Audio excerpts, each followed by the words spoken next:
नमस्कार दोस्तों, मैं डॉक्टर अंशुल महाजन, कंसल्टेंट साइकाट्रिस्ट, मानस हॉस्पिटल लुधियाना से आप सबका स्वागत करता हूँ। Hello everyone. दर्शकों, आपने मेरे पिछले दो वीडियोस बहुत ही आपने उसको लाइक किया, बहुत ही प्यार दिखाया।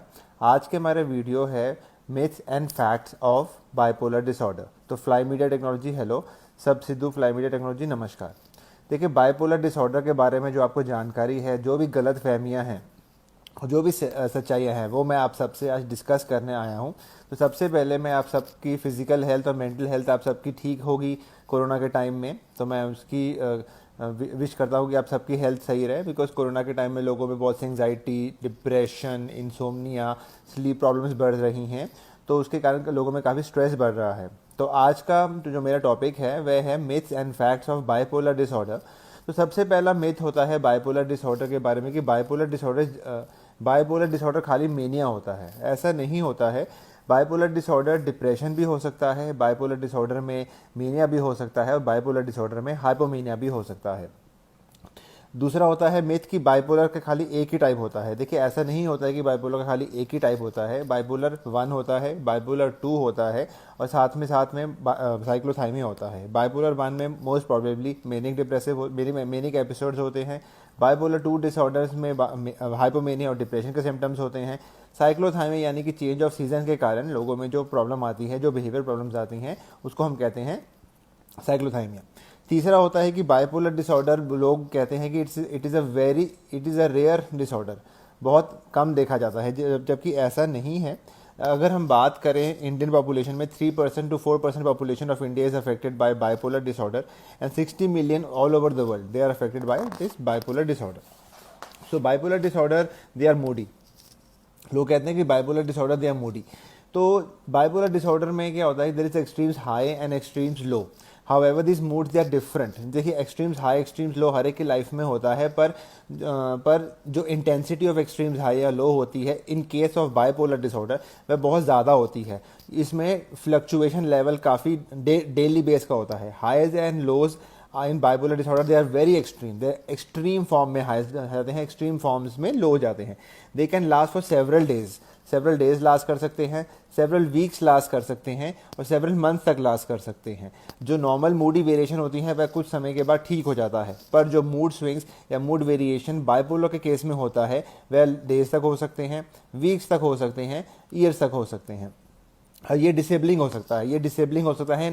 कैसे डिसेबलिंग हो सकता है? प्रोफेशनल डिसेबलिंग हो सकता है। प्रोफेशनली आप अगर यदि किसी को बाइपोलर डिसऑर्डर है और मूड स्विंग्स या highs and lows of mood आते हैं तो वह नॉर्मली काम नहीं कर पाएगा, रिलेशनशिप को निभा नहीं पाएगा और अपना जो डेली एक्टिविटी है वह भी कर नहीं पाएगा। तो ये डिसेबलिंग होता है, ये वन ऑफ द डिसेबिलिटी होता है। People with bipolar disorder they are always in a manic phase. जो मैंने आप सबको बताया कि मेनिक फेज है, डिप्रेसिव फेज है या साइक्लोथाइमिया है, तो मेनिक फेज असल में होता क्या है? मेनिक फेज में इंसान तेज तेज बोलता है, ज़्यादा बोलता है, किसी की बात बर्दाश्त नहीं करता है और गुस्सा उसको ज़्यादा चढ़ता है, एट टाइम्स अग्रेसिव हो जाता है, वायलेंट भी हो सकता है। उसकी नींद की रिक्वायरमेंट कम हो जाती है, भूख उसकी ज़्यादा लगती है। उसको 2 से 3 घंटे वह 2 से 3 घंटे ही सोता है और 2 से 3 घंटे सोने के बाद वह बिल्कुल फ्रेश महसूस करता है।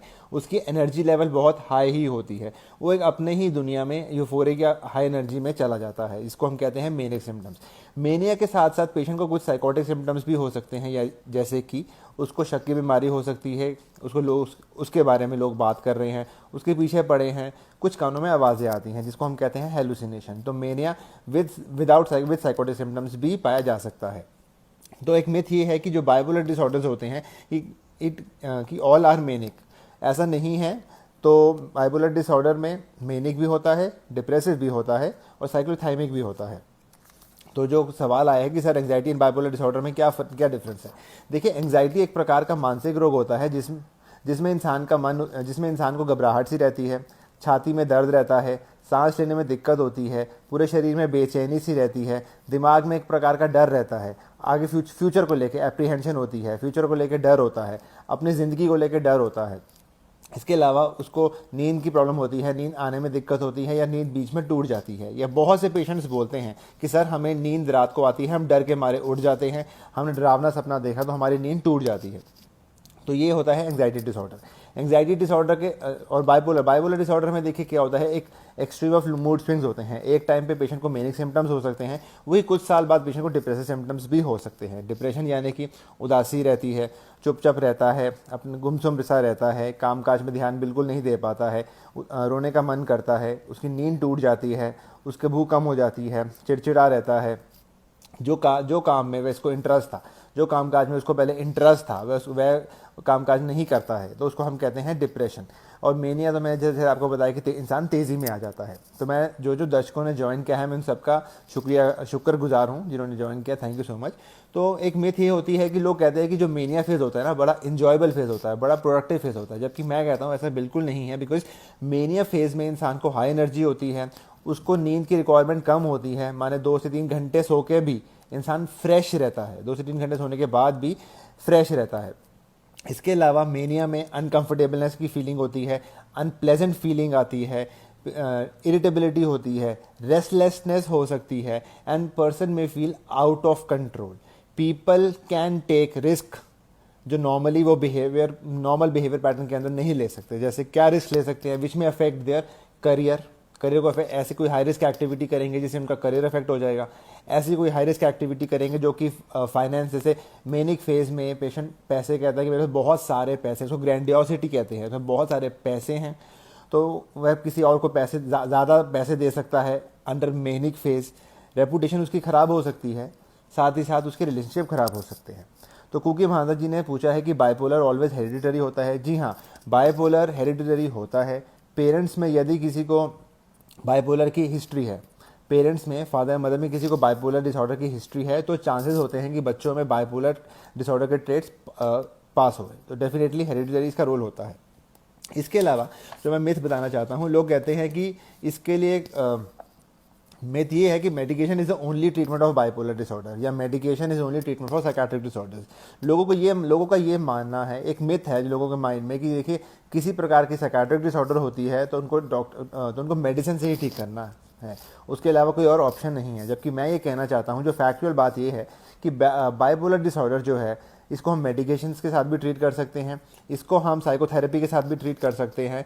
एक थेरेपी होती है जिसको कहते हैं इंटरपर्सनल रिलेशन थेरेपी, जिससे हम उसको ट्रीट कर सकते हैं। तो खाली मेडिसिन ही नहीं, सगों काउंसलिंग, टॉक थेरेपी से भी बाइपोलर डिसऑर्डर का इलाज किया जा सकता है।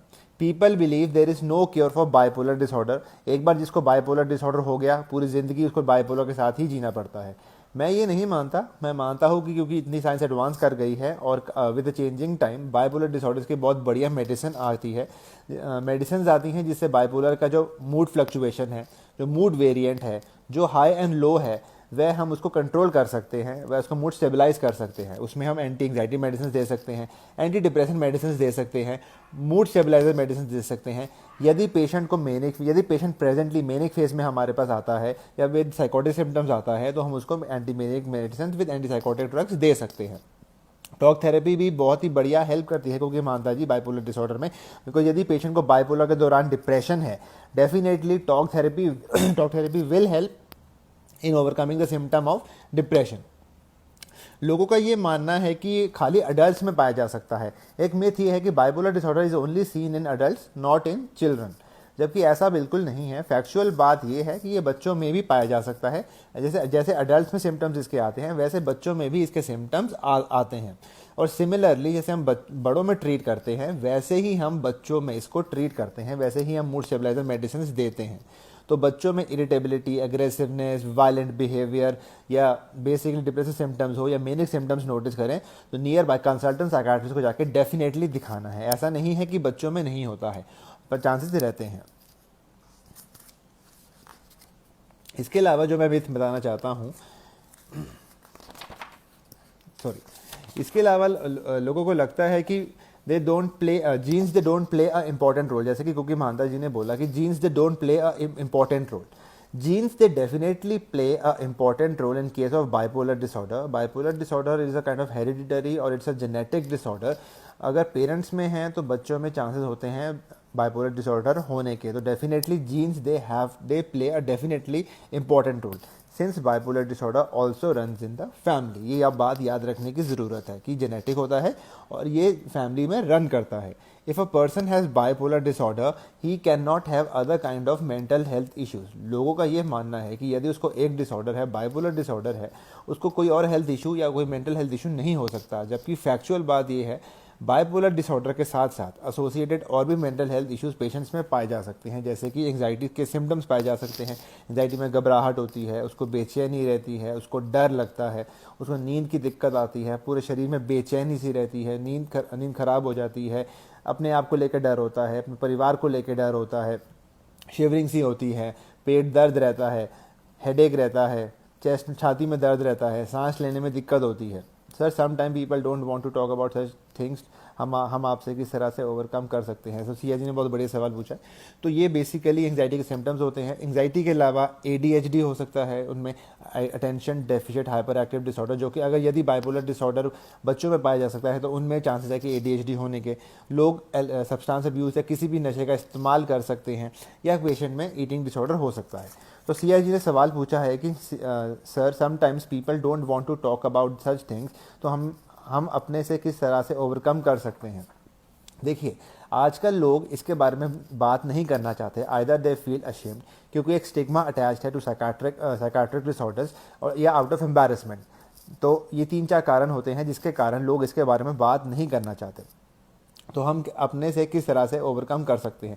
यदि किसी को बाइपोलर डिसऑर्डर की हिस्ट्री है, या यदि किसी को बाइपोलर डिसऑर्डर के लक्षण लगते हैं, या तो मैनिक फेज में आ रहा है, या आपको लग रहा है कि आपके आसपास कोई तेज़ी में है या कोई डिप्रेशन में जा रहा है, उसको कंसल्टेंट साइकाट्रिस्ट को जाके नियर बाय को जाकर दिखाएं, कंसल्टेंट साइकोलॉजिस्ट को जाकर नियर बाय जाकर दिखाएं।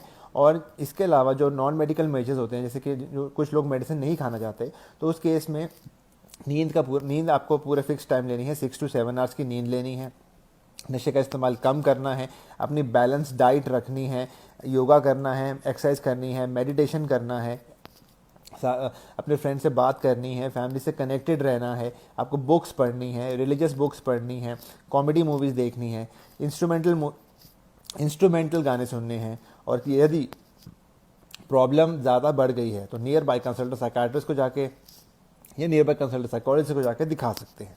तो ये हम अपने आप से ओवरकम कर सकते हैं। इसके अलावा मिथ है कि alcohol and drugs they don't play a role. देखिए, अल्कोहल एंड ड्रग्स जो होते हैं they can definitely worsen the symptoms of bipolar disorder. They can also cause symptoms which can come back. यदि पेशेंट ठीक हो जाता है बाइपोलर के दौरान, वह अल्कोहल का भी इस्तेमाल कर लेता है, तो हो सकता है पेशेंट में जो बाइपोलर के सिम्टम्स हैं, तेज़ी वाले सिम्टम्स हैं, या डिप्रेशन के सिम्टम्स हैं, ये वापस आ जाएँ, या साइकोथेरेपी के सिम्टम्स हैं, ये वापस आ जाए। तो alcohol and drug abuse definitely play important role in causing the symptoms of bipolar disorders. So stress is not the factor for bipolar disorder. ये लोगों के माइंड में मिथ रहता है कि स्ट्रेस के कारण बाइपोलर डिसऑर्डर नहीं हो सकता।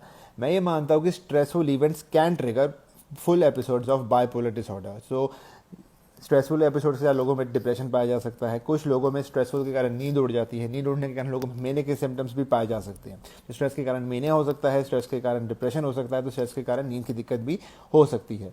अब स्ट्रेस को ओवरकम कैसे करना है, यदि किसी को स्ट्रेस होता है तो हमें उसको ओवरकम कैसे करना है। सबसे पहले जाके साइकाट्रिस्ट को दिखाना है, या नियर बाय साइकोलॉजिस्ट से जाके बात करनी है, या इसके अलावा योगा करना है, मेडिटेशन करनी है, या रिलैक्सेशन एक्सरसाइज करनी है, या डीप ब्रीदिंग एक्सरसाइज करनी है।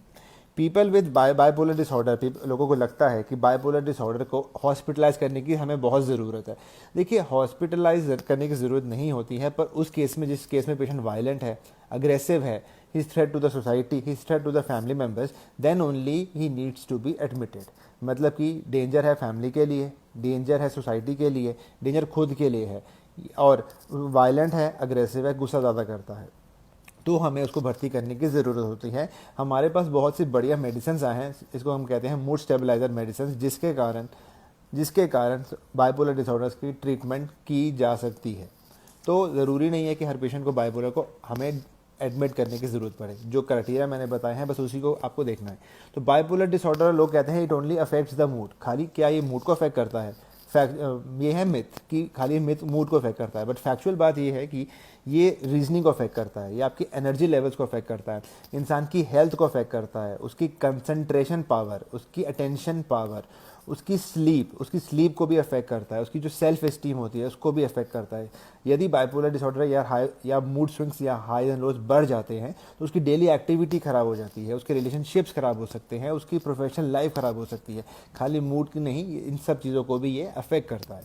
People with bipolar disorder, they are not trying hard enough, rather they are trying hard enough, and there is lack of awareness, due to lack of awareness there is factual बात यह है कि there is lack of awareness, people wonder why he is experiencing mood swings।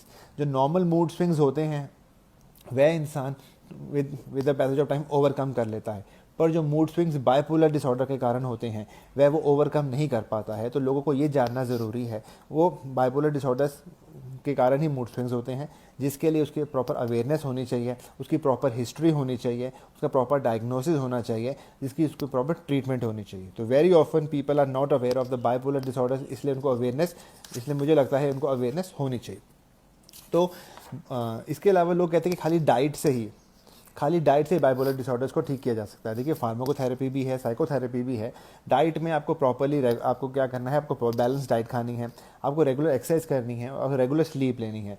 Sleep कम होने की वजह से भी कुछ लोगों में बाइपोलर के सिम्टम्स ट्रिगर कर जाते हैं। मेनिक फेज और डिप्रेसिव फेज हाँ, जैसे जैसे पेशेंट को लगता है कि देखिए मेनिक फेज कंट्रोल है, डिप्रेसिव फेज कंट्रोल है, तो ट्रीटमेंट कैन बी स्टॉप। देखिए, ट्रीटमेंट स्टॉप नहीं करनी है। जो मिथ है कि treatment can be stop, but जो फैक्चुअल बात यह है कि treatment can not be stop, otherwise symptoms flare up हो जाएंगे, symptoms will come back to जो उसके जिसे हमने स्टार्ट किया था। तो ट्रीटमेंट बिल्कुल बंद नहीं करना चाहिए, सगों ट्रीटमेंट उसके मूड को स्टेबलाइज करता है, उसके मेनिक फेज को और उसके डिप्रेसिव फेज को स्टेबलाइज करता है, पेशेंट को मेनिक फेज में जाने से बचाता है और डिप्रेसिव फेज में जाने से बचाता है। तो एक होता है कि there is physical test for bipolar disorder. There is as such no physical test, but yes, patient will come to a therapist, patient will come to a psychiatrist, patient will come to a psychologist. So we'll take a detailed history, we'll make a proper diagnosis, we'll look out for the signs and symptoms of any kind of mania, any kind of depression, any kind of sleep problems, any kind of cyclothymic symptoms. तो detail history से हमें पता चलता है कि उसको bipolar disorder की history है कि नहीं। सो दर्शकों, ये था मेरा video regarding myths and facts of bipolar disorder. तो यदि आपको मेरा वीडियो पसंद आए तो आप इसको लाइक कीजिएगा, शेयर कीजिएगा और इसको सब्सक्राइब करना मत भूलिएगा। मैं डॉक्टर अंशुल महाजन, कंसल्टेंट साइकेट्रिस्ट, मानस हॉस्पिटल लुधियाने से। मेरा नंबर है 9872030811। तो ये था मेरा मानस हॉस्पिटल का third series, myths and facts of bipolar disorder. मैं अब नेक्स्ट टाइम अपनी वीडियो में आप सबको myths and facts of schizophrenia के बारे में जानकारी देना चाहूँगा। स्किज़ोफ्रेनिया जो कि एक साइकाट्रिक डिसऑर्डर होता है, इसमें इंसान को शक रहता है, बेतुकी बातें करता है, वायलेंट हो सकता है, कानों में आवाज़ें सुनाई देती हैं, गुमसुम सा रहता है, जो काम उसको खुशी देते थे वह नहीं कर सकता है। मैं डॉक्टर अंशुल महाजन हूँ, मैं लुधियाने में 6 ईयर से साइकियाट्रिक प्रैक्टिस करता हूँ। मेरा हॉस्पिटल है मानस हॉस्पिटल। मैं बाइपोलर डिसऑर्डर्स के पेशेंट्स देखता हूँ, मैं डिप्रेशन के पेशेंट्स देखता हूँ, मैं एंग्जाइटी के पेशेंट्स देखता हूँ, मैं स्किज़ोफ्रेनिया के पेशेंट्स देखता हूँ और जिनको नींद की दिक्कत रहती है मैं उनके पेशेंट्स भी देखता हूँ। एंड सर, मैंने अभी तक इन 7 ईयर्स ऑफ माई प्रैक्टिस मैंने अभी तक ओवर 1000 पेशेंट्स ऑफ बाइपोलर के देखे हैं। मेडिसिन से काफ़ी हद तक स्टेबलाइज्ड हैं और बहुत खुश हैं ट्रीटमेंट से। और जब वह पुरानी बातें याद करते हैं तो वह अपनी पुरानी बातें को सोच के हंसते हैं और मुझे बहुत थैंक्स करते हैं। तो मैं डॉक्टर अंशुल महाजन, कंसल्टेंट साइकियाट्रिस्ट। मेरे वीडियो को शेयर कीजिएगा। कोई क्वेश्चन हो आप चैट बॉक्स पर डाल सकते हैं। Thank you so much. और आप सब घर में सेफ रहें। कोरोना वायरस जैसे लॉकडाउन धीरे धीरे करके खुल रहा है तो आपको प्रिकॉशंस लेने की ज़रूरत है, जैसे कि सैनिटाइज़र का इस्तेमाल करना, चेहरे पे मास्क डालना, चेहरे को पूरा मास्क से कवर करना। तीसरा, फिजिकल डिस्टेंसिंग मेंटेन करना। तभी आपका कोरोना वायरस से प्रिवेंशन किया जा सकता है।